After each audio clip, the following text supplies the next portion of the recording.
Hello and welcome everyone to VV education services. आज हम लोग मैनेजरल इकोनॉमिक्स का एक कॉन्सेप्ट पढ़ने वाले हैं जिसका नाम है लॉ ऑफ वेरिएबल प्रोपोर्शन। ये प्रोडक्शन से रिलेटेड एक बहुत ही इंपॉर्टेंट लॉ है। Again this law was given by professor Alfred Marshall. अपनी बुक में इकोनॉमिक्स की बुक में इन्होंने दिया था fundamentals of economics in the year 1936। तो यहाँ पर हम लोग बेसिकली इस वाले लॉ को प्रोडक्शन से रिलेट करने वाले हैं, प्रोडक्शन और वेरिएबल फैक्टर्स और फिक्स फैक्टर्स। तो अगर आप प्रोडक्शन कर रहे हैं और शॉर्ट रन प्रोडक्शन है आपका, शॉर्ट रन प्रोडक्शन का मतलब क्या होता है कि आपके पास प्रोडक्शन करने का स्पैन जो है वो बहुत ज़्यादा कम है। मतलब आपको प्रोडक्शन साइकिल आपकी बहुत छोटी है। आप कोई बड़े प्रोडक्ट्स नहीं बना रहे हो, आप कोई छोटे छोटे डेली कंज्यूमर वाले जो प्रोडक्ट्स रहते हैं वो आप बना रहे हो। तो शॉर्ट रन प्रोडक्शन में ये वाला लॉ हमारा काम करता है। इस लॉ में अल्फ्रेड मार्शल ने क्या बोला कि अगर आपको कम समय में प्रोडक्शन बढ़ाना है, अगर आपको बहुत ही कम टाइम में प्रोडक्शन बढ़ाना है तो आप कैसे बढ़ा सकते हैं? Bye increasing variable factors keeping fixed factors constant. अभी फिक्स्ड फैक्टर्स और वेरिएबल फैक्टर्स क्या होते हैं? फिक्स्ड फैक्टर्स का मतलब होता है लैंड, बिल्डिंग, मशीन। ये ऐसे वाले खर्चे रहते हैं जो हम लोग को एक साथ बहुत सारा बड़ा सा अमाउंट इन्वेस्ट करना पड़ता है। और वेरिएबल फैक्टर्स कौन से होते हैं? जो हमारे वेजेस वगैरह रहते हैं, रॉ मटेरियल का खर्चा रहता है। तो ये हम रेंट वगैरह, मतलब रेंट हमारा फिक्स में भी आ सकता है, वेरिएबल में भी आ सकता है, डिपेंड्स ऑन द बिजनेस। तो ऐसा खर्चा जो हम लोगों को बहुत बल्क में नहीं करना पड़ता, दैट इज वेरिएबल फैक्टर्स, जो हम लोग का प्रोडक्शन के साथ साथ चेंज हो सकता है।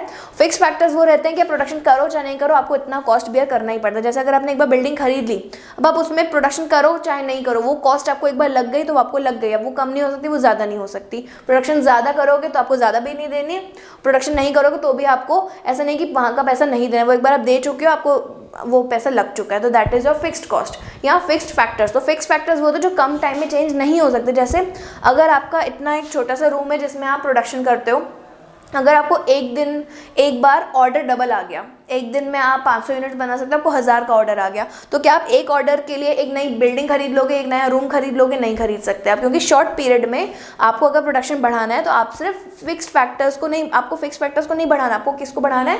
वेरिएबल फैक्टर्स को बढ़ाना है। वेरिएबल फैक्टर्स मतलब आप रॉ मटेरियल बढ़ा लो, आप नंबर ऑफ लेबर्स बढ़ा लो, ठीक है, लेकिन आप एक नई बिल्डिंग नहीं खरीद सकते हो। क्यों? क्योंकि आपके पास टाइम कम है। तो ये लॉ जो है स्पेशली शॉर्ट रन पे बेस्ड रहता है। इसमें अल्फ्रेड मार्शल कहता है कि in short period of time if producer wants to increase production it can be done by increasing variable factors keeping fixed factors constant. तो यहाँ पर ही आपका जो डायग्राम बनता है इस तरीके से बनता है। अब देखो, अगर आप प्रोडक्शन बढ़ाने के लिए सिर्फ वेरिएबल फैक्टर्स बढ़ाते जाओगे, मतलब आप लेबर बढ़ाते जाओ, आपके पास इस रूम में समझो कैपेसिटी है 20 लेबर की, अभी आपके पास फिलहाल 5 लेबर काम कर रहे हैं। तो आप जैसे जैसे आपको प्रोडक्शन अगर बढ़ाना है तो आप लेबर बढ़ाते जाओगे, तो धीरे धीरे आपने लेबर को 5 से 10 करा, 10 से 15 करा, 15 से 20 करा, 20 से 25 कर लिया। तो अब आपके इस रूम की कैपेसिटी तो 20 लेबर की ही है। तो जैसे आप 20 तक पहुंचोगे तब तक आपका प्रोडक्शन बढ़ेगा।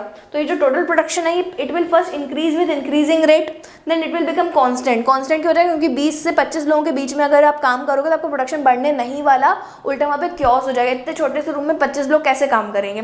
तो वो प्रोडक्शन आपका कांस्टेंट हो जाएगा। लेकिन अगर आपने 25 से भी ज़्यादा कर दिया, 30 लोग आपने रख दिए इस रूम में काम करने के लिए, तो वो उल्टा आपका काम बिगड़ता है उससे, तो इससे हमारा प्रोडक्शन ड्रॉप होता है। तो देखो टीपी का शेप कैसा है? TP first increases with increasing rate, then it becomes constant and then it started declining. तो ये हमारा होता है टीपी। और इस वजह से बिजनेस में बड़े बड़े डिसीजंस लिए जाते हैं कि हमें कब बिल्डिंग खरीदनी है, हमें कब अपने बिजनेस को एक्सपैंड करना है। अब लेबर बढ़ा के काम नहीं होगा, अब आपको एक नया स्पेस ही लेना पड़ेगा।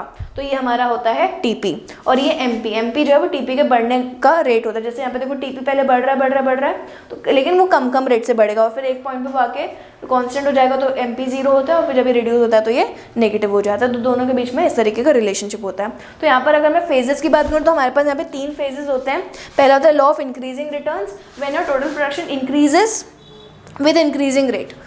कांस्टेंट रिटर्न, जब आपका ये कांस्टेंट हो जाता है टीपी और एमपी आपका 0 हो जाता है। और थर्ड होता है हमारा डिमिनिशिंग रिटर्न, जब हमारा टीपी कम होता है, डिक्लाइन हो जाता है, बढ़ने की जगह हमारा प्रोडक्शन जब कम होने लग जाता है, उस फेस को हम कहते हैं डिमिनिशिंग फेस। तो ये लॉ हमारा बेस था वेरिएबल प्रोपोर्शंस के ऊपर।